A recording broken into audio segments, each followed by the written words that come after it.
Hey everybody, welcome back for week 3 of the Gym Pack Challenge, Pack to Power Gravy Deck Edition. Yeah. Nate, how did your armory go this week with the Gravy Deck? So last week, fake 3-0 because someone scooped me because they had to leave. This week, real 3-0, baby. We did it. Yeah, congrats, Um, congrats. so um, I don't remember who I played first. I played the doomed matchup, Sir Acilio of, I don't know what the heck his name is, Constance Intelligence or whatever. Yep. Um, And I sat down and I was like, yeah, not gonna happen this week. Playing Cilio again. I'm just gonna get exploded. Um, but I did get exploded. I went to 13. I think he was at like 28. I was like, cool. Mhm. Just like last week, love to see it.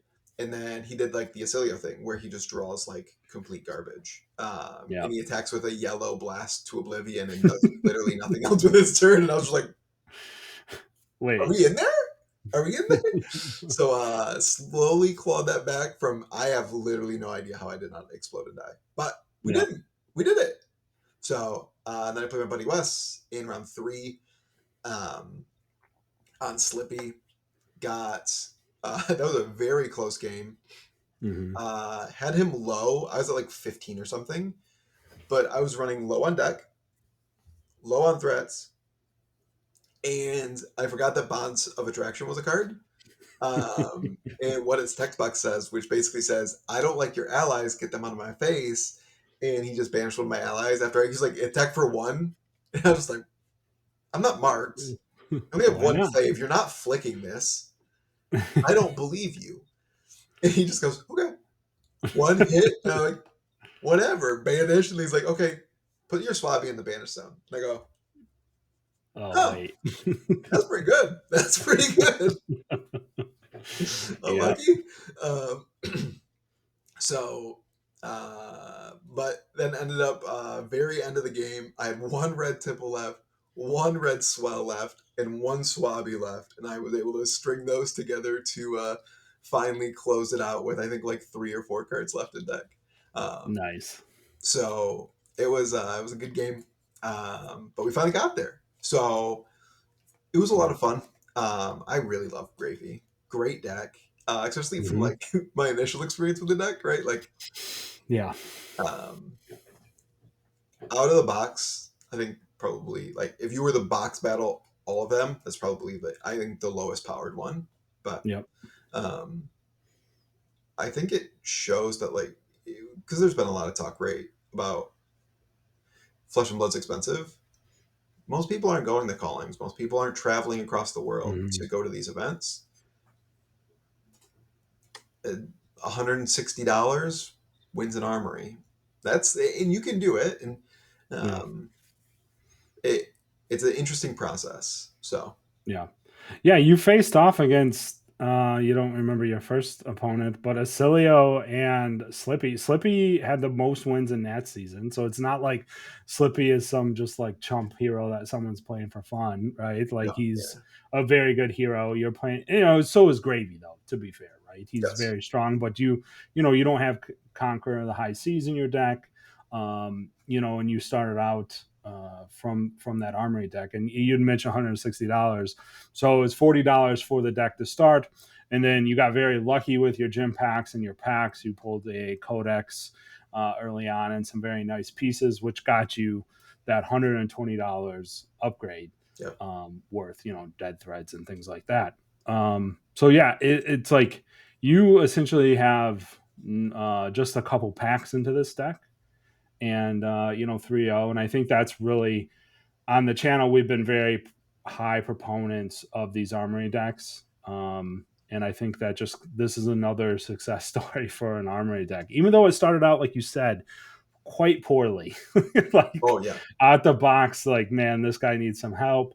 But you open up a couple packs, you get some tipples, you find somebody with an extra non-foil mage masters, and you're probably cooking. Yeah. Yeah. I mean, that you're exactly right. I think like the one thing too, even like playing these armory decks, like as I'm going through them, they make me a better player for playing Hmm. these like powered down versions. Like, yes, I'm not bringing my $1,000 what have you deck to an armory to try to win. But it's making me a better player because every time I play each week with these armory decks, I'm walking away and be like, why did I not win that game? Because I Mhm. think there's a lot of reasons why you can. Is it card quality or is it because you didn't do the right thing in Flesh and Blood?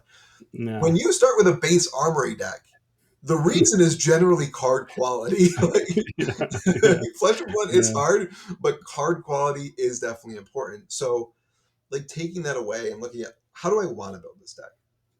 Mhm. If I have $50 to spend, what is the most effective? And I think we've seen it from the last two armory challenges, right? Like selling the most expensive card in the armory deck has been the route that we've chosen to go because Yeah. it gets us so much more equity into more matchups because it makes the deck as a whole more powerful because you have three of like three B plus cards versus like one A to A minus card, right? So Mhm. it makes your game to game quality so much better. And looking at it and looking at the gravy deck is expensive, but you look at where a lot of that cost is located, it's up on the noggin. Yeah. That's true. Like we got Yeah. the both crowns and we've got balance, so you're looking at like $600-ish just in the head slot, right? Like Yeah. maybe 500. I actually it's probably closer to 500. Right. You do that, and then you got Conquer the High Seas. Shoot, you got $600-700 tied up in headpieces and some big old boats. Mhm. So looking at it, like, okay, I'm not gonna spend $600 on boats and hats. Like that's just silly. How do you make the most bang for your buck with $50? Right. Like what's gonna really push your deck towards winning one more game? And that's like the approach that you should take each week at an armory. Is like, how can I win one more game? What Mhm. cards going into my deck is going to help me do that and accomplish that? And I hope that like these series that we're doing helps inspire people to like see it's not about spending $1,000 on a deck Mhm. because most people aren't going to be traveling to Philly, going to Vegas, trying to compete at the highest level. Like the decks that I played were full power. It's not like they were like they weren't subbing like I don't even know like Right. Yeah. to their decks and stuff, Yeah. and just playing like sub powerful cards. Yeah. Um, all the people there had 500 $600,000 decks. So Yeah, and that's the new player experience, right? If you're buying an armory deck and you're just showing up for your first armory, you're going to play against people that have the full power decks, and it feels like, oh man, I need to spend $1,000 to play this game too. And I think we've shown over the last couple of these that that's not the case, right? I mean, shoot, we started out with Bolton, dude, got 3-0 with a Bolton, so I love me some uh, Bolton. Don't tempt me with a yeah, good time, yeah. I mean, yeah, and then like now, I think even Bolton. No, I'm going off the rails a little bit here, but like Bolton probably is even cheaper to upgrade now with the NIMBY package and the dude. Nimblisms. So like For I real, bet you that armory deck is cooking now. You can just like throw in some like again commons and rares being the main upgrade to your 3-0 for Gravy. I think should not be understated how cool that is. Yeah, you had the dead threads in there and some cheap majestics, chart the high seas, things like that. yeah. But like you're like man, if you told me you're one dead threads and a couple commons and a handful of majestics away from 3-0 and armory with the armory deck, I would say that's a success. That like for sure. And So I probably don't 3-0 without the death threads, but I probably 2-1. yeah, And like that that's sounds like a good time.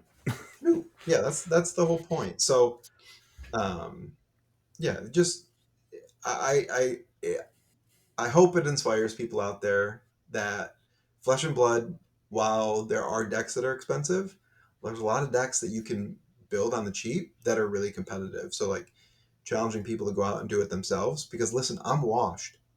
I'm a boomer at this point. I am a Flesh and Blood boomer. Okay, Mhm. y'all don't know what that guy behind Teddy is, but that guy's name's Chain, and I used Yeah, to like to play him.